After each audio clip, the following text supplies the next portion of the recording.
ಇಡೀ ಮನೆ ನೆಮ್ಮದಿ ಹಾಳಾಗಿದೆಯಮ್ಮ. ಸಾಕ್ಷಿ ಅಪ್ಪ ಅಮ್ಮ ಒಂದೆರಡ ಮಾತಾಡಿದ್ದು ಇಡೀ ಶಾಪ ಹಾಕಿದ್ರು ನನಗೆ. ಹೆಣ್ಣು ಹತ್ತೂರು ಅವರು ಸಂಕಟ ಆಗದೆ ಇರುತ್ತಮ್ಮ ಅಂದೇ ಅಂತ ನನ್ನನ್ನು. ಇಷ್ಟೆಲ್ಲ ಗೊತ್ತಿದ್ದು ನೀವು ಹೇಗೆ ಸುಮ್ಮನೆ ಇದ್ರಿ ಅಂತ ನನ್ನನ್ನು ಬ್ಲೇಮ್ ಮಾಡಿದ್ರು, ಆರೋಪ ಮಾಡಿದ್ರು ನನ್ನ ಮೇಲೆ. ಒಬ್ಬರ ಅಪರಾಧಿ ಥರ ಅವ್ರ ಮುಂದೆ ತಲೆ ತಗ್ಸಿ ನಿಲ್ಲೋ ಹಾಗಾಗ್ತಾರೆ. ಅವಮಾನ ಆಗಲ್ವೇನಮ್ಮ? ವೆರಿ ಸಾರಿ ಮಾವ. ಆ ಕಡೆ ಸಾಕ್ಷಿ ಸಂಸಾರ ಒಡೆಯುತ್ತೆ, ಈ ಕಡೆ ನಮ್ಮ ಜಾನು ಸಂಸಾರಕ್ಕೆ ಅಪಾಯ ಇದೆ.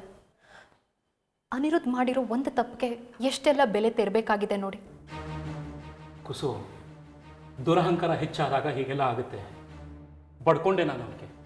ಸ್ವಲ್ಪ ತಗ್ಗಿ ಬಗ್ಗೆ ನಡೆಯೋ, ಎಲ್ಲ ಒಳ್ಳೇದಾಗುತ್ತೆ ಅಂತ ಎಲ್ಲಿ ಕೇಳ್ತಾನೆ ಹೇಳೋನು? ಅಪ್ಪ ವಯಸ್ಸಾದವನು ನೋಡು, ಅವನ ಮಾತು ಯಾಕೆ ಕೇಳಬೇಕು? ತಿರಸ್ಕಾರ ಮಾಡ. ಈಗ ಬಾಳು ಬಣಿಗೇಡಾಯ್ತು. ಯಾರ ಹತ್ರ ಹೇಳ್ಕೊಳ್ಳಮ್ಮ ನಾನು? ಬಿಟ್ಬಿಡಿ ಮಾವ, ನೀವು ಇದನ್ನ ಮನಸ್ಸಿಗೆ ಹಚ್ಕೊಳ್ಳೋದಕ್ಕೆ ಹೋಗ್ಬೇಡಿ.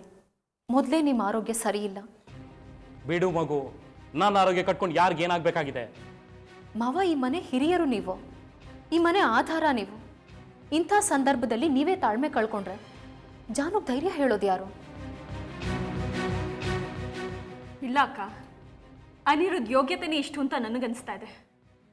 ಸಾಕ್ಷಿ ಆಸ್ತಿಗೋಸ್ಕರ ಇಷ್ಟು ದೊಡ್ಡ ಸುಳ್ಳು ಹೇಳ್ತಾಳೆ ಅಂತ ನನಗನ್ಸೋದಿಲ್ಲ.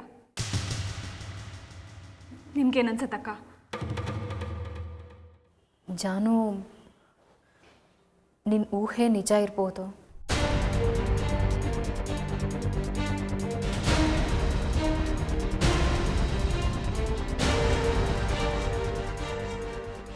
ಅದಕ್ಕೆ ನಾನೊಂದು ಅಗ್ನಿ ಪರೀಕ್ಷೆ ಇಟ್ಟಿದ್ದೀನಿ. ಸುಳ್ಳು ಹೇಳ್ದವರು ಸುಟ್ಟು ಹೋಗಬೇಕು, ತಪ್ಪು ಮಾಡಿದವರು ಬೆಂದು ಹೋಗಬೇಕು. ಅದರಲ್ಲಿ ಎಲ್ಲ ಗೊತ್ತಾಗತ್ತೆ.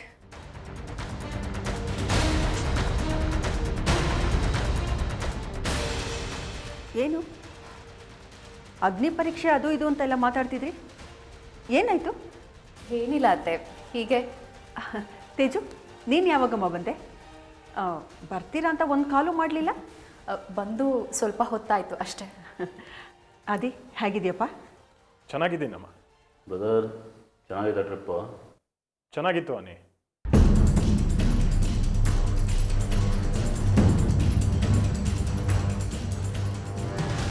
ಜಾನು, ಯಾಕಮ್ಮ ಒಂಥರ ಇದೆಯಾ? ಹುಷಾರಿಲ್ವಾ? ಏನೂ ಇಲ್ಲ ಅತ್ತೆ, ಚೆನ್ನಾಗಿದ್ದೀನಿ. ಸಣ್ಣ ಪುಟ್ಟದಿರತ್ತಲ್ಲ.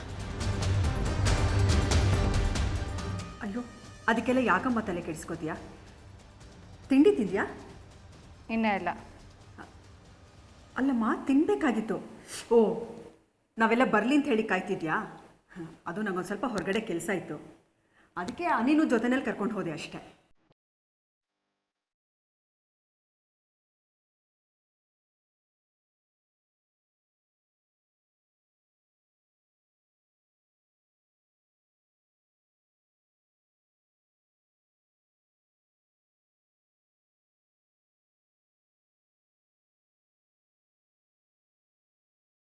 ತೇಜು, ಟ್ರಿಪ್ಪೆಲ್ಲ ಹೇಗಾಯ್ತಮ್ಮ? ಚೆನ್ನಾಗಿ ಎಂಜಾಯ್ ಮಾಡಿದ್ರೆ ಇಬ್ಬರು? ಹ್ಞೂ ಅತ್ತೆ. ನಾನು ನಿಮ್ಮ ಟ್ರಿಪ್ ಕತೆ ಕೇಳಬೇಕು ಅಂತ ಹೇಳಿ ಕಾಯ್ತಾ ಇದ್ದೆ. ಎಲ್ಲೆಲ್ಲಿ ಹೋಗಿದ್ರಿ, ಯಾವ್ಯಾವ ಜಾಗಗಳು ನೋಡಿದ್ರಿ ಅಂತ. ಬಾಬಾ, ನಾನು ಕೇಳಬೇಕು. ಇವಾಗಲೇ ಅತ್ತೆ? ಹಾಂ ತೇಜು, ಈಗಲೇ ಬಾ ನೀನು.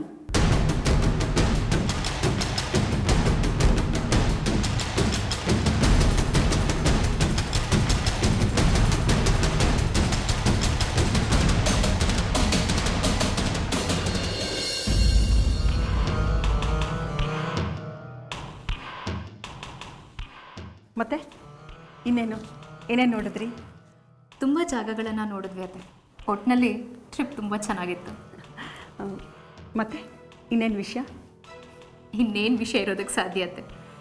ಏನಾದರೂ ವಿಷಯ ಇದ್ದರೆ ನೀವೇ ಹೇಳಬೇಕಷ್ಟೇ. ಜಾಹ್ನವಿ ಏನು ಹೇಳಿದ್ಲು? ಜಾನುನಾ?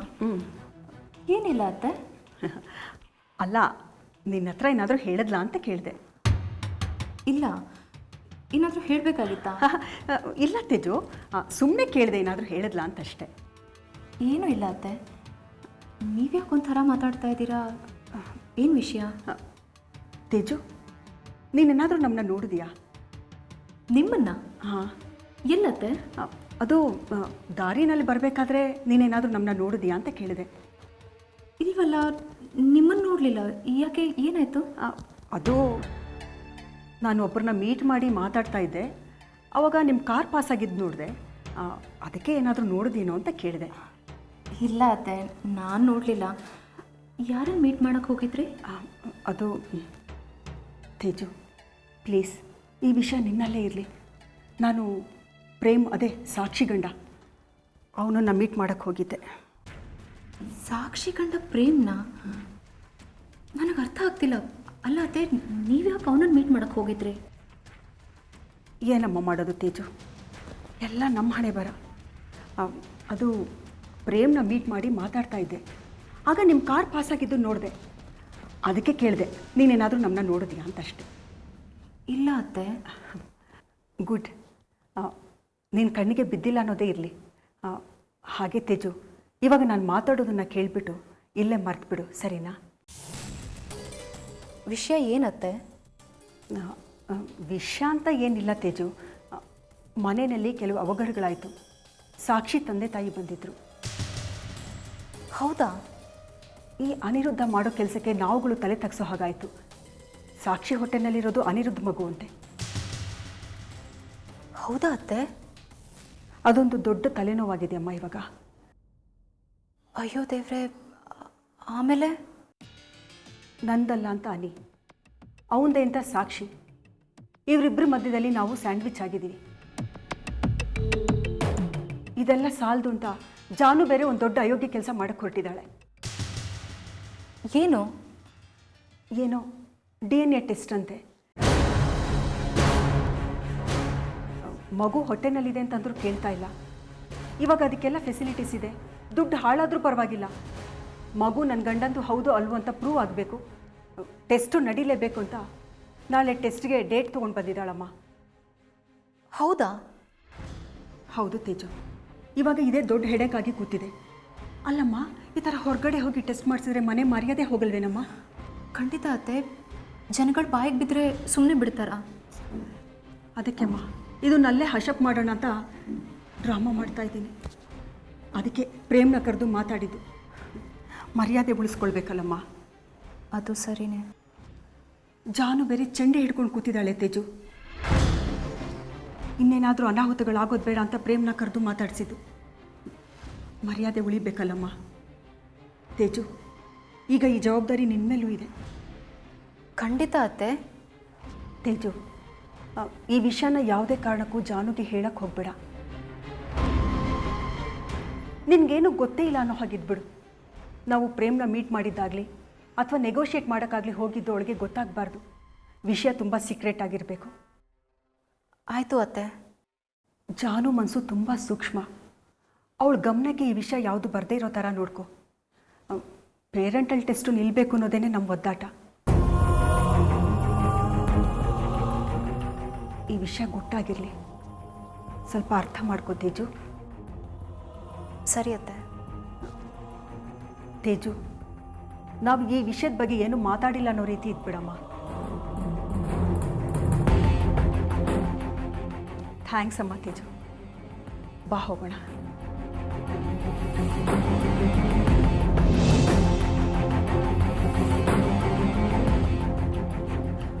ನೀವೇನು ಆರಾಮಾಗಿ. ತೇಜು, ಹಾಗಿದ್ರೆ ಟ್ರಿಪ್ಪು ಸಖತ್ತಾಗಿತ್ತಲ್ಲ? ಹೌದತ್ತೆ. ಅತ್ತೆ, ನಾ ಫ್ರೆಶ್ನಪ್ ಆಗ್ತೀನಿ. ಹಾಂ, ಓಕೆಮ್ಮ. ಅದಿ.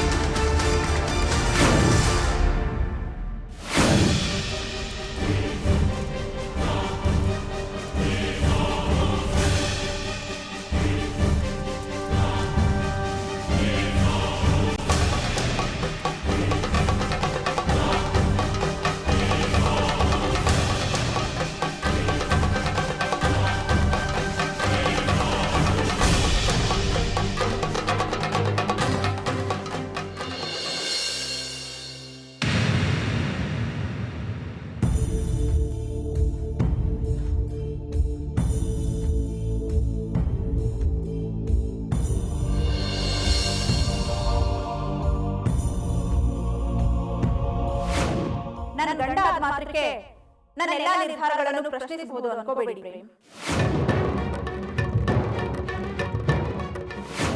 ನಾನು DNA ಟೆಸ್ಟ್ ಮಾಡಿಸ್ತೀನಿ ಅಂತ ಜಾಹ್ನವಿ ಹತ್ರ ಚಾಲೆಂಜ್ ಮಾಡಿದ್ದೀನಿ. ಈಗ ನಿಮ್ಮ ಮಾತು ಕೇಳ್ಕೊಂಡು ಹಿಂಜರಿದ್ರೆ ಅವಳ ಕಣ್ಣಲ್ಲಿ ನಾನು ಅಪರಾಧಿ ಆಗ್ತೀನಿ.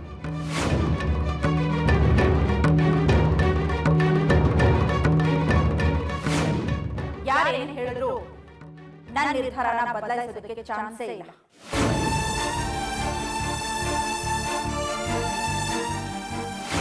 ನಮ್ಮಿಬ್ಬರ ಸಂಬಂಧಕ್ಕೆ ಅರ್ಥನೇ ಇಲ್ವಲ್ಲ.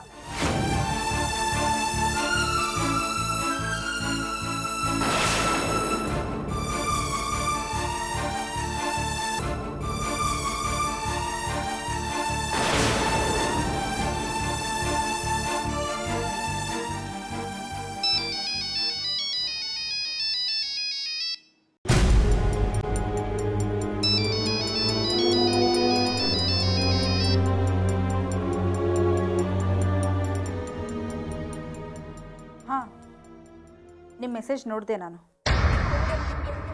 ನೀವೇನು ಅನುಮಾನನೇ ಪಡಬೇಡಿ. ನಾಳೆ ಕರೆಕ್ಟಾಗಿ 10 ಗಂಟೆಗೆ ನೀವು ಹೇಳಿದ ಆಸ್ಪತ್ರೆಯಲ್ಲಿ ನಾನು ಇರ್ತೀನಿ. ನಾನು ಕೂಡ DNA ಟೆಸ್ಟ್ಗೆ ಫುಲ್ ರೆಡಿ ಆಗಿದ್ದೀನಿ. ಖಂಡಿತ ಬರ್ತೀನಿ. ಬಾಯ್.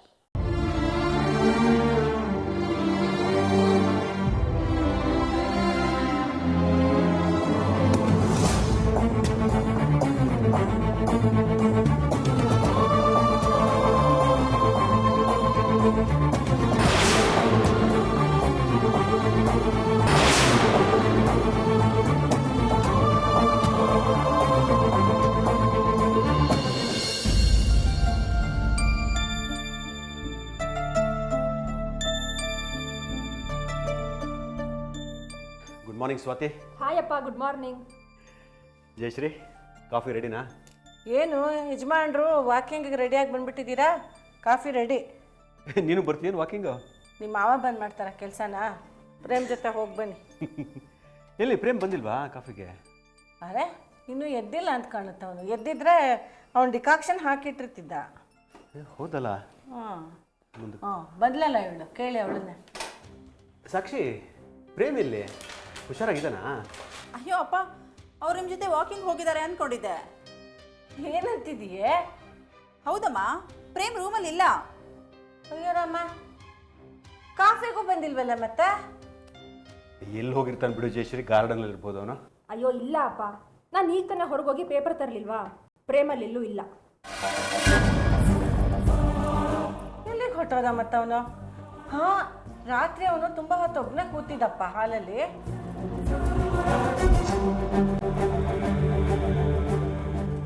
ಏ, ಕಾಫಿ ಕೊಡ್ತೀನಿ, ಕುಡಿದ್ಬಿಟ್ಟು ಹೋಗೆ. ಏನು ಹುಡುಗಿನೋ.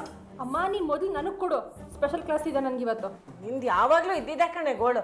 ಯಾಕಾದ್ರೂ ನಿನ್ನನ್ನು ಮೆಡಿಕಲ್ ಕಾಲೇಜ್ಗೆ ಸೇರಿಸಿದ್ದೀನೋ ಅನಿಸ್ಬಿಟ್ಟಿದೆ. ಯಾಕೆ ಸಾಯಂಕಾಲ ನಿಮ್ಮ ಫ್ರೆಂಡ್ಸು ಸರಸ್ವತಮ್ಮ ಆಯಮ್ಮ ಎಲ್ಲ ಸೇರಿ ಹೇಳ್ಕೊತಿರ್ತೀಯಾ? ಮಗಳಿಗೆ MBBS ಮಾಡ್ತಾಳೆ, MBBS ಮಾಡ್ತಾಳೆ, ಆವಾಗ ಚೆನ್ನಾಗಿರುತ್ತಾ? ಸಾಕು ಸುಮ್ಮನಿರಿ. ಏನಾದರೂ ಒಂದು ಅವಕಾಶ ಸಿಗ ಕಾಯ್ತಾ ಇರ್ತೀರಾ ಅನ್ನಕ್ಕೆ ನನ್ನ.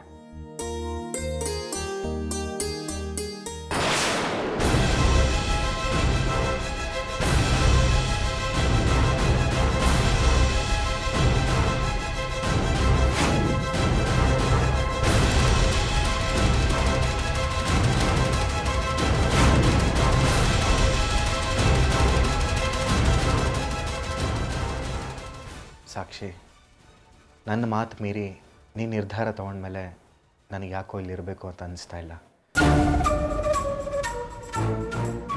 ಇನ್ನು ಮುಂದೆ ನಮ್ಮಿಬ್ಬರ ದಾರಿ ಬೇರೆ ಆಗೋದೇ ಒಳ್ಳೆಯದು ಅನಿಸ್ತಾ ಇದೆ. ಅದಕ್ಕೆ ಮನೆ ಬಿಟ್ಟು ಹೋಗ್ತಾ ಇದ್ದೀನಿ. ದಯವಿಟ್ಟು ನನ್ನನ್ನು ಹುಡ್ಕೋ ಪ್ರಯತ್ನ ಮಾಡಬೇಡಿ.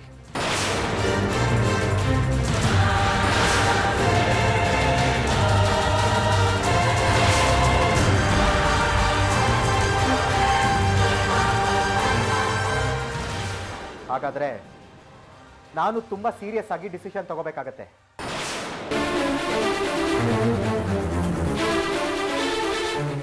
ಏನು ನೀನು ಕಾಫಿ ತಗೋ ಅಂತಿದ್ರೆ ಹಾಗೆ ಹೋಗ್ತಿದ್ಯಾ? ಕೇಳಿಸ್ಕೊಳ್ಳೆ, ತಗೋ.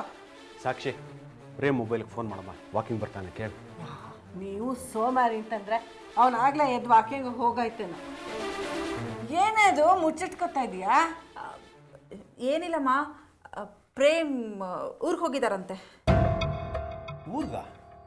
ಯಾವ ಊರಿಗೆ? ಅಪ್ಪ ಅದೇನೋ ಬಿಸ್ನೆಸ್ ಅಸೋಸಿಯೇಟ್ಸ್ನ ಮೀಟ್ ಮಾಡಬೇಕು ಅಂತ ಮೈಸೂರಿಗೆ ಹೋಗಿದ್ದಾರೆ. ಓ, ನನ್ನ ಹತ್ರನೂ ಅದು ಯಾವ ಥರ ಹೇಳ್ತಿದ್ದಪ್ಪ, ಊಟಿಗೆ ಹೋಗ್ಬೇಕು ಅಂತಿದ್ದೀವಿ ಟ್ರಿಪ್ಪಿಗೆ ಅಂತೆಲ್ಲ. ಹಾಂ ಹೌದಮ್ಮ, ಊಟಿಗೆ ಹೋಗಿದ್ದಾರೆ. ಊಟಿಗೆ ಯಾಕೆ? ಅದೇನೋ ಬಿಸ್ನೆಸ್ ಟ್ರಿಪ್ ಅಂತಪ್ಪ. ಅರ್ಲಿ ಮಾರ್ನಿಂಗ್ ಬಸ್ಗೆ ಹೋಗ್ತೀನಿ ಅಂತ ಬರೆದಿದ್ದಾರೆ. ಕತ್ತೆ ಬೆಳಗಿಂದ ಪ್ರೇಮೇಲಿ ಅಂತ ಪರದಾಡ್ತಿದ್ದೀವಿ, ನೀನು ನೋಡಿದ್ರೆ ಹೇಳೇ ಇಲ್ಲ ನಮಗೆ. ಹೇಳ್ಬಾರ್ದಿತ್ತ ಆಗಲೇ? ಇಲ್ಲಮ್ಮ, ಹಾಗಂತ ಬರ್ದಿಟ್ಟು ಹೋಗಿದ್ದಾರೆ. ನಾನು ಈಗ ನೋಡಿದೆ. ಯಾವ ಬರ್ತಾನಮ್ಮ ಊಟಿಯಿಂದ? ಗೊತ್ತಿಲ್ಲಪ್ಪ, ಕೆಲಸ ಮುಗಿದ್ಮೇಲೆ ಬರಬಹುದು. ಸರಿ, ನೀವೊಬ್ಬರ ವಾಕಿಂಗ್ ಹೋಗ್ಬಿಟ್ಟು ಬನ್ನಿ. ಹೇಗಿದ್ರು ಪ್ರೇಮ್ ಇಲ್ವಲ್ಲ ಊರಲ್ಲಿ. ಓಕೆ ಸರಿ, ಹೋಗಿ ಬರ್ತೀನಿ. ಸರಿ, ಹುಷಾರು. ಸಾಕ್ಷಿ, ಪ್ರೇಮಿಗೆ ಫೋನ್ ಮಾಡಿಬಿಟ್ಟು ಹೇಳೆ, ಊಟಿನಲ್ಲಿ ಸ್ವೆಟರ್ಸು ಮಫ್ಲರ್ಸು ಎಲ್ಲ ತುಂಬ ಚೆನ್ನಾಗಿ ಸಿಗುತ್ತೆ. ಪಾಪುಗೆ ನಿಂಗೆ ಎಲ್ಲ ತರಕ್ಕೆ ಹೇಳು, ತುಂಬ ಚೆನ್ನಾಗಿರುತ್ತಲ್ಲಿ. ಸರಿ ಅಮ್ಮ. ಸರಿ.